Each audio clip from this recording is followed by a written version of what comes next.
Assalamualaikum warahmatullahi wabarakatuh. Halo semuanya, saya Nur Mayasari. Pada kesempatan ini saya akan membagikan sedikit informasi terkait fisika. Dalam video ini, kita akan membahas secara mendalam tentang batasan fisika klasik, batasan fisika modern, serta aplikasi nyata dari kedua ilmu fisika ini. Siap untuk menjelajahi dunia fisika? Mari kita mulai.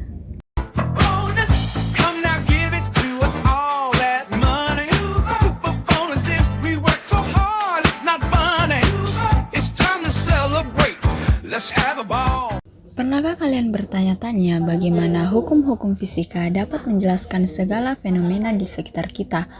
Mulai dari gerak planet yang ada di tata surya, gelombang elektromagnetik, hingga perilaku partikel subatom. Semua ini merupakan bagian dari ilmu fisika. Sepanjang sejarah, fisika telah berkembang menjadi dua cabang utama, yakni fisika klasik dan fisika modern.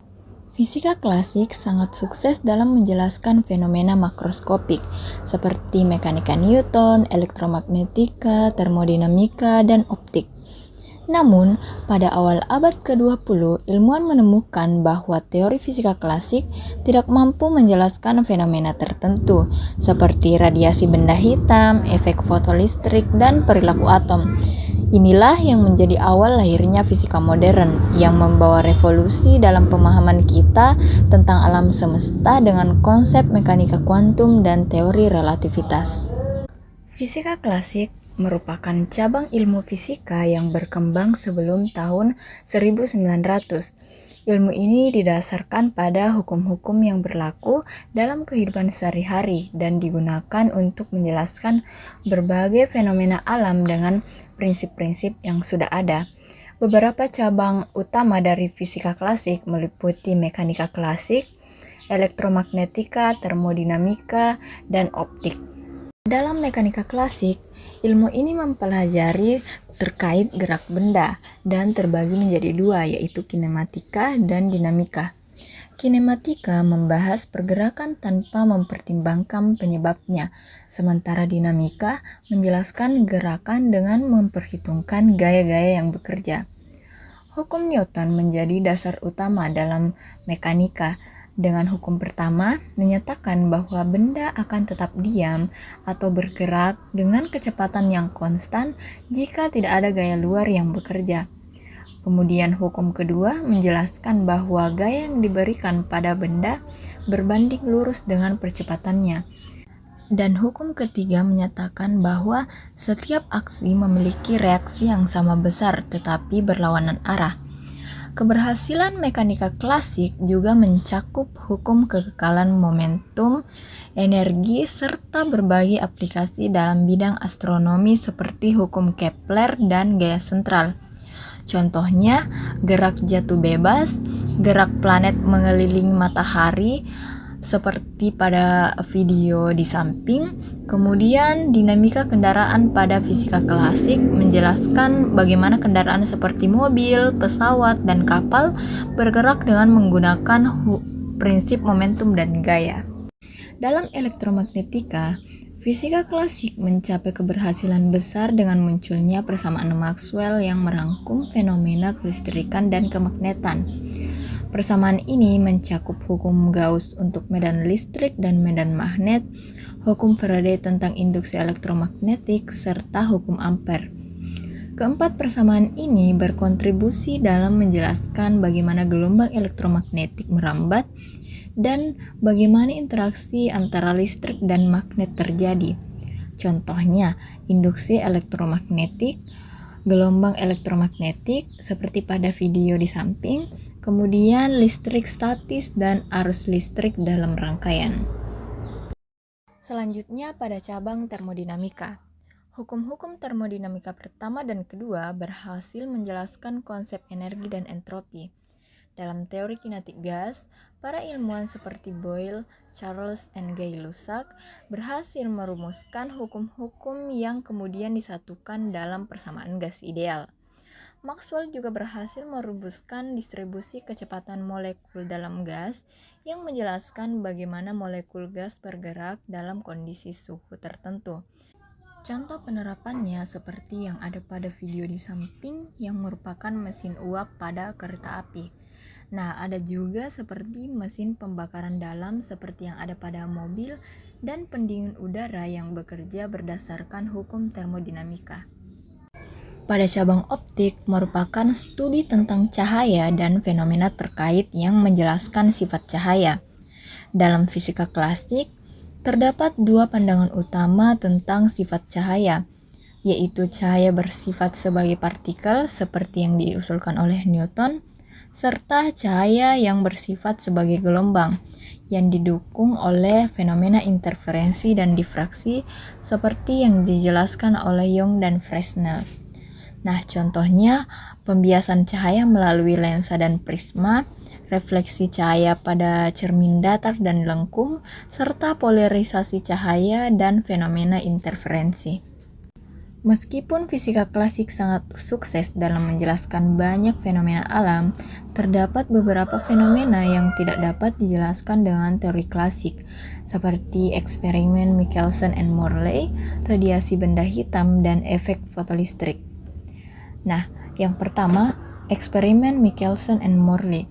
Pada awal abad ke-20, Lord Kelvin menyatakan bahwa meskipun fisika klasik sangat sukses dalam menjelaskan banyak fenomena alam, terdapat beberapa fenomena yang tidak dapat dijelaskan dengan teori klasik, seperti eksperimen Michelson and Morley, radiasi benda hitam, dan efek fotolistrik.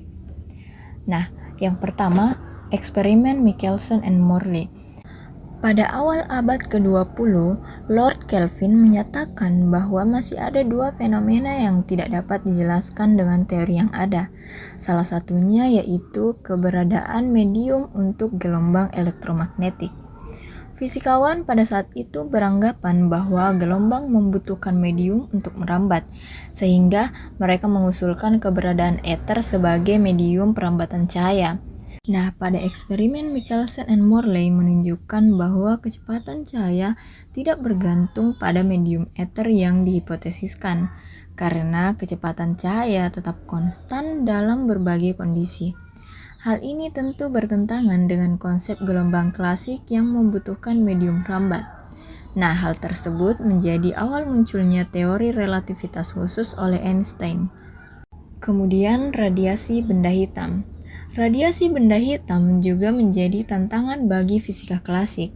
Ilmuwan seperti Rayleigh dan Jaynes yang mencoba menjelaskan fenomena ini menggunakan teori klasik, namun hasilnya tidak sesuai dengan eksperimen, terutama pada panjang gelombang pendek yang menghasilkan bencana ultraviolet.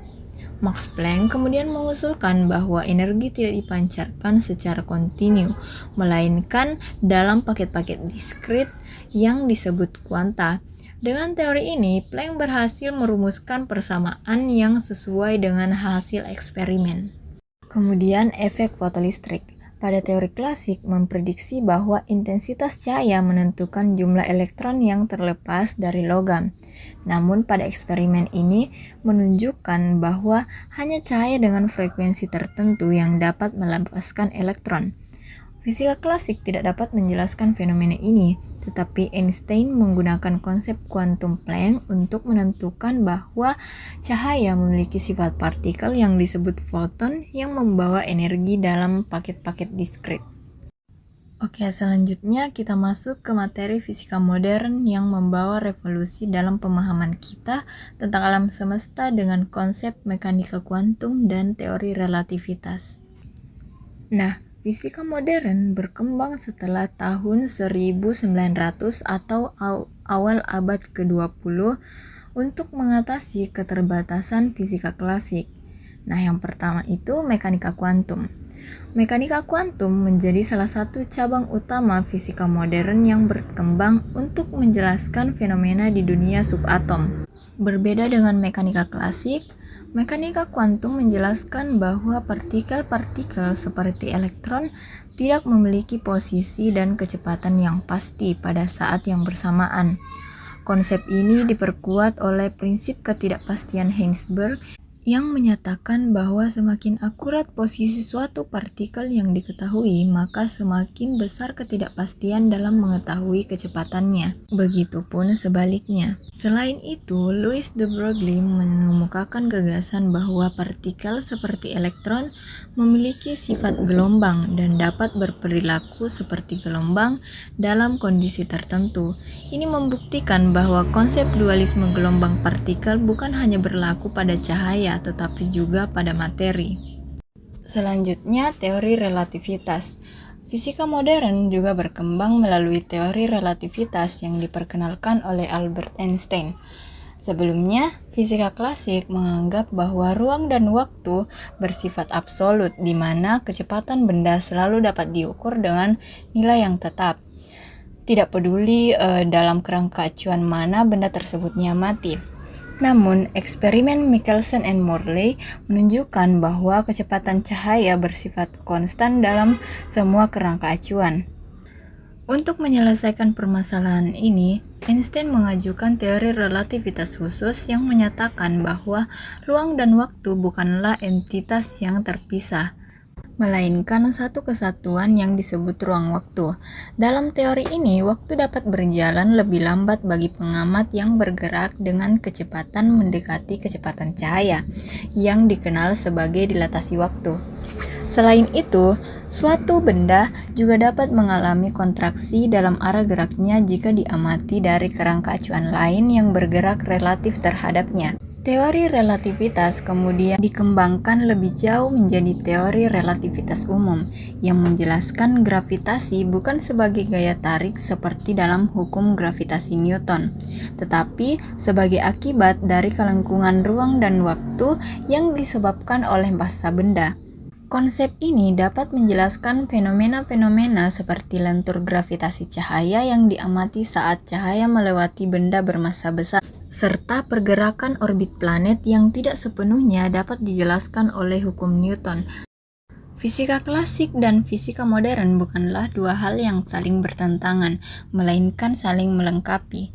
Fisika klasik masih sangat relevan untuk fenomena dalam skala makroskopik dengan kecepatan rendah, sedangkan fisika modern menjadi kunci dalam memahami dunia mikroskopik dan kecepatan mendekati kecepatan cahaya. Semoga pembahasan ini dapat memberikan pemahaman yang lebih jelas tentang batasan fisika klasik dan modern, serta aplikasi nyata dari kedua ilmu fisika ini. Sekian dari saya, mohon maaf jika ada salah kata. Wassalamualaikum warahmatullahi wabarakatuh.